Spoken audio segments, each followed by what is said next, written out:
If you're a car owner, you know how important it is to keep your vehicle in good condition.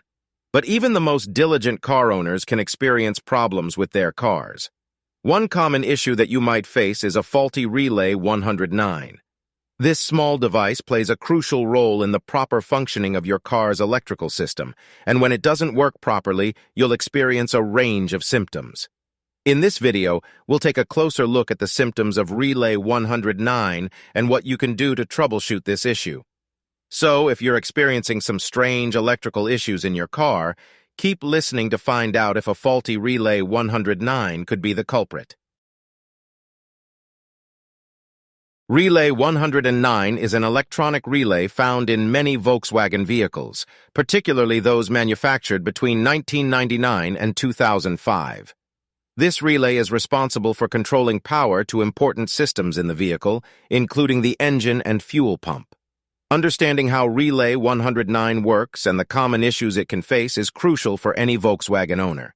In this video, listeners will learn about the symptoms of a bad relay, basic diagnostic procedures, and how to replace the faulty part.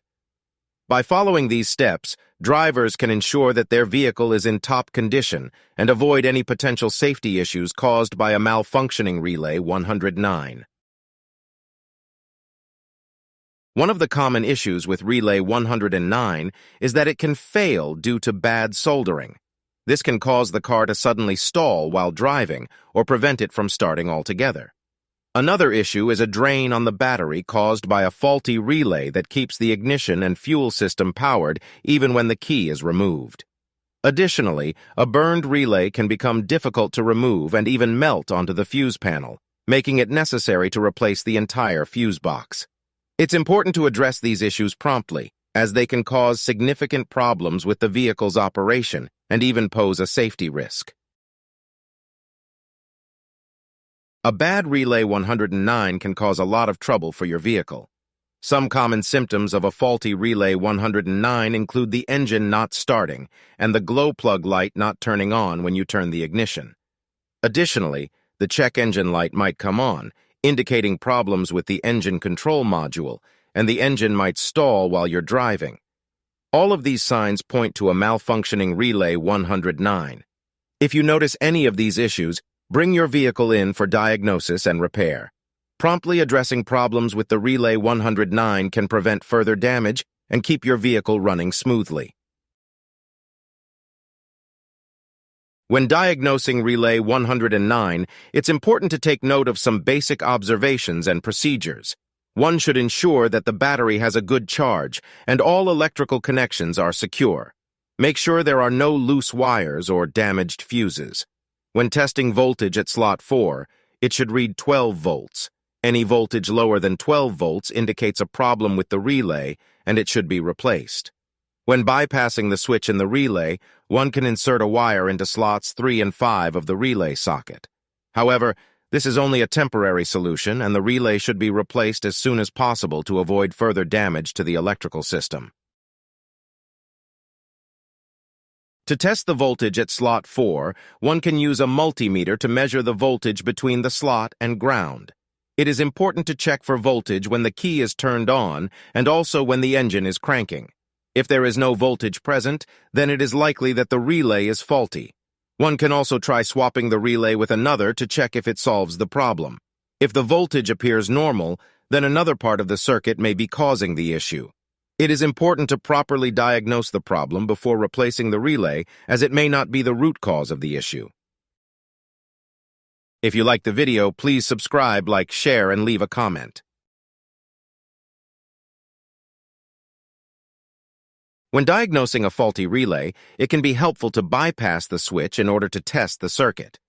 One way to do this is by using a PlusQuip EQP109 relay bypass switch master set. By replacing the suspected faulty relay with this test relay, the technician can gain direct control of the power circuit and use the test relay's on-off switch to activate the targeted circuit load component. If the load functions correctly, the technician can then carry out relevant tests on the activation circuit, including wiring circuits-related switches and possible ECM. This method can assist in quickly determining the origin of the fault and reducing diagnostic time.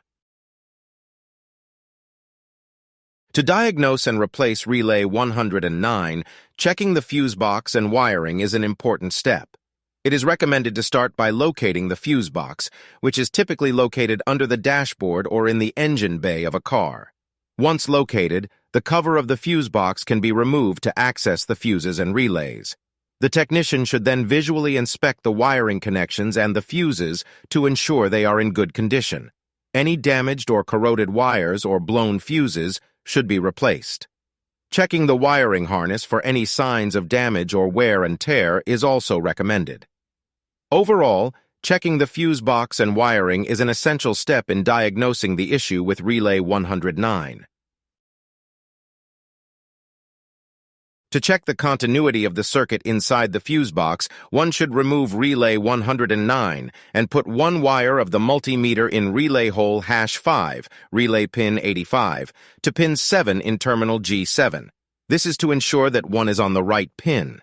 If all is okay, it means that the fuse box is not the problem. This step is crucial in diagnosing the issue with the van not starting. As mentioned earlier, a multimeter and spare wire or cable will come in handy.